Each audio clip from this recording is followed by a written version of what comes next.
Hey everybody, welcome to my channel. I am Dreaming Tabitha and I am super excited for the upcoming Legend of Zelda game, Tears of the Kingdom.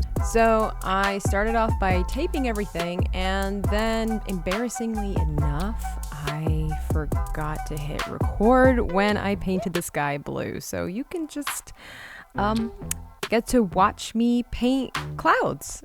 Yeah. Sorry about that. I'm pretty good at painting clouds, but typically that's when I'm using acrylic paint. So I needed a refresher on how to make clouds. So I hit up my man Bob Ross and did a tutorial on cloud making with him, and he recommended using the fan brush. Now I don't typically use the fan brush. I really don't use it that often, and so I was kind of surprised when that was the brush that he used to make the clouds, but it was definitely worth it. So I really saturated the brush and went for it. Of course, I'd have to do this in layers because the blue underneath is going to be picked up on my brush, but that just makes it more realistic in the clouds where you have all these push and pulls of lights, darks, colors, non-colors. It's fantastic. And then, like Bob also recommended, I took a nice big brush and just kind of fluffed out the edges. Just give this nice ethereal airiness to everything. So then I decided to take my palette knife and basically sketch in the shape of the rocks or platform that Link is kneeling on.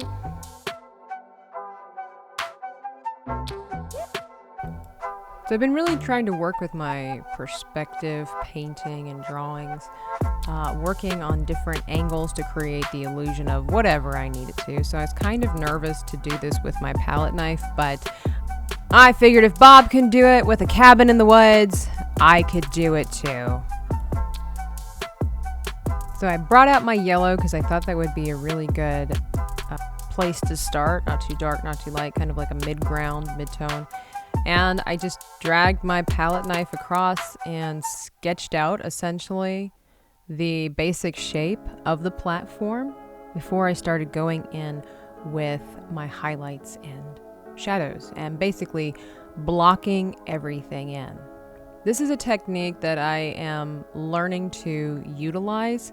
I typically start in one area and try to refine that and then work across the board, if you will.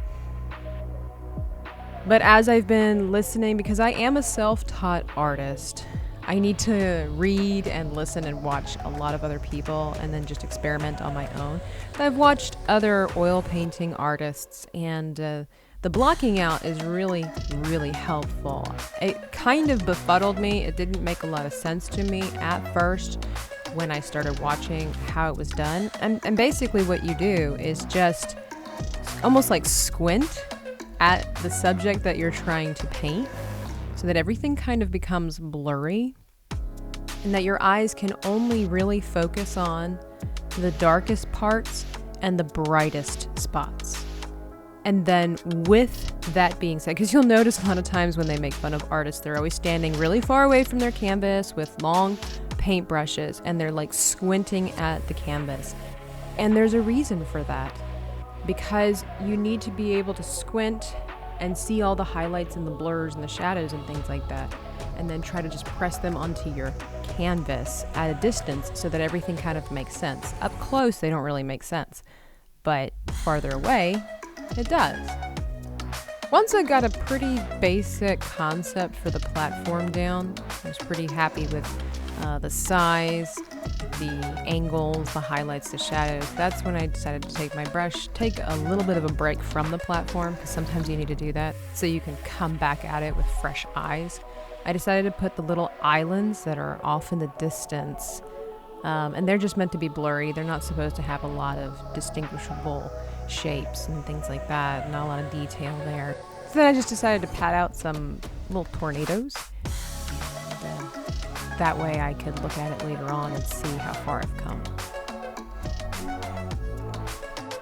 Now it was time to just go in and refine a little bit more of the platform.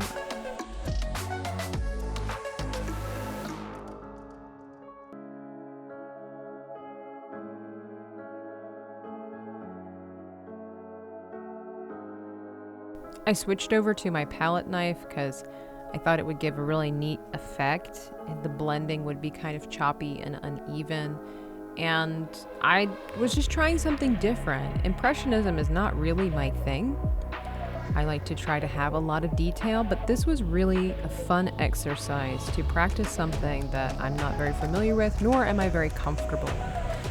Because looking at the platform, yeah, it just kind of looks like a big blob, a hot mess of color. And the thing is, you have to try to see beyond. You can't stare at what is, you must look ahead at what could be. And that's really difficult. And then I took my palette knife and dabbed on the foliage that's left over. I don't know if it's dying, if it's thriving. Some kind of yellow plant that is in this world.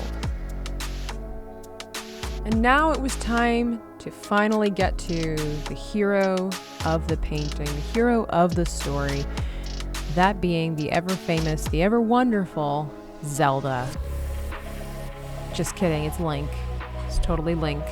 So I switched gears and got my really fine tipped brush, and going back to basics of everything that I learned, I sketched out the basic form of this character. And this was quite a challenge because he's in a crouched position and some of the details get lost. And just really practicing my understanding of the human body and the forms and the shapes, the bends, everything, and where things need to go, and perspective as well. This painting really tested me in a lot of different ways. So once I got his basic sketch, then I started to block out again the brights and the darks of the character. And as I went along, I started looking at my reference and realizing this guy is way too small. And to be able to get the details that I would have loved to get onto the canvas itself, I would need to increase the size of Link. So that is exactly what I did. I was really nervous about that, but I'm like, we're just gonna go for it. And I recreated his skeletal structure, but this time I was a little bit more confident and had a better understanding of where things needed to go, how they needed to look and be shaped, since I had already done it. And then once again, I started going in with blocking and kind of adding some highlights and shadows here along the way. Kind of jumped the gun with that a little bit, but that's okay.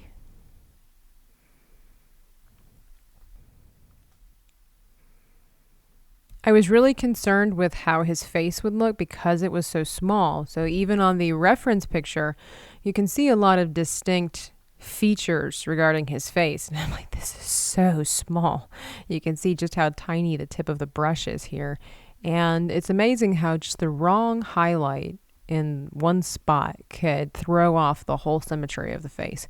So I was really trying to take my time here.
Legend of Zelda, Tears of the Kingdom.